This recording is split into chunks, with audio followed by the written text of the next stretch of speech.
వృశ్చిక రాశి వారికి ఈ వారం చాలా అనుకూలంగా ఉంది. ఆరోగ్యరీత్యా చిన్న చిన్న ఇబ్బందులు ఏవైతే ఉన్నాయో సమస్యపోతాయి. అదేవిధంగా రావాల్సిన బెనిఫిట్స్ ఏవైతే ఉన్నాయో సక్రమంగా వస్తాయి. ఎప్పుడో రావాల్సిన డబ్బులు ఏవైతే ఉన్నాయో అవి చేతికి అందడం సంతోషకరంగా ఉంటుంది.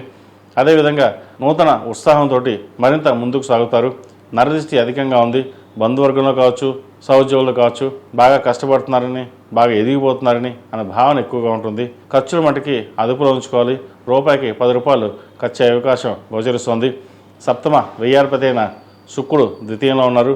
కుటుంబంలో చిన్నపాటి మనస్పర్ధలు కూడా లేకపోలేదు. ఏదైనా సరే కొన్ని విషయాలని గోప్యంగా ఉంచడమే చెప్పదగినది. అందరూ బాగున్నారు, అందరూ మనవారే కాదని కొన్ని విషయాలు చెప్పడం వల్ల కూడా కొన్ని ఇబ్బందులు కొని తెచ్చుకోవాలవుతారు. కాబట్టి ఇటువంటి విషయాలు జాగ్రత్త వహించండి. విద్యార్థులు విద్యాపరంగా బాగుంటుంది. ఉద్యోగ ప్రయత్నాలు చేసేవారికి మంచి అవకాశాలు కలిసి వస్తాయి. విదేశీ సంబంధించిన విషయాలు సానుకూలపడుతుంది. విదేశాలకు వెళ్ళి దూర విద్య కోసం చేసే ప్రయత్నాలు ఏవైతే ఉన్నాయో సఫలీకృతం అవడం, స్టూడెంట్ లోన్ మంజూరు అవడం అవి జరుగుతుంటాయి. ఏదైనా సరే తల్లిదండ్రుల సహకారాలు మీకు ఎంతగానో ఉన్నాయి కాబట్టి ప్రతి విషయాన్ని వారితో చర్చించి ముందుకెళ్ళడం చెప్పదగిన సూచన.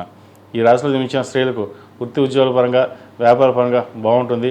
ఆరోగ్యరీత్యా కొంచెం జాగ్రత్తలు తీసుకోవాలి. ద్వితీయ పంచమాధిపతి అయిన గురువు అష్టమంలో ఉన్నారు. తృతీయ చతుర్థాధిపతి అయిన శని పంచమంలో ఉన్నారు. సంతానాభివృద్ధి బాగుంటుంది. సంతానం కోసం చేసే ప్రయత్నాలు సఫలీకృతం అవుతాయి. ఒక శుభవార్తని వినగలుగుతారు. అదేవిధంగా వివాహ ప్రయత్నాలు చేసుకునే వారికి కాస్త ఆలస్యం అవుతుంది. ఏదైనా సరే ఒక నిర్ణయాలు వచ్చినప్పుడు జాతక పరిశీలన చేసుకుని ముందుకు వెళ్ళడం చెప్పదగినది. భూ సంబంధించిన వ్యవహారాలు, వ్యాపార సంబంధించిన వ్యవహారాలు, కాస్మెటిక్స్, బ్యూటీషియన్స్, ఆర్టిఫిషియల్ ఇంజనీర్స్, కూరగాయల వ్యాపారస్తులు కావచ్చు, చిరుధాన్య వ్యాపారస్తులు, హాస్పిటల్స్, హోటల్ మేనేజ్మెంట్ ఈ రంగాల వారికి చాలా అనుకూలంగా ఉందని చెప్పవచ్చు. లాభాధిపతి అష్టమాధిపతి బుధుడు జన్మరాశిలో ఉన్నారు.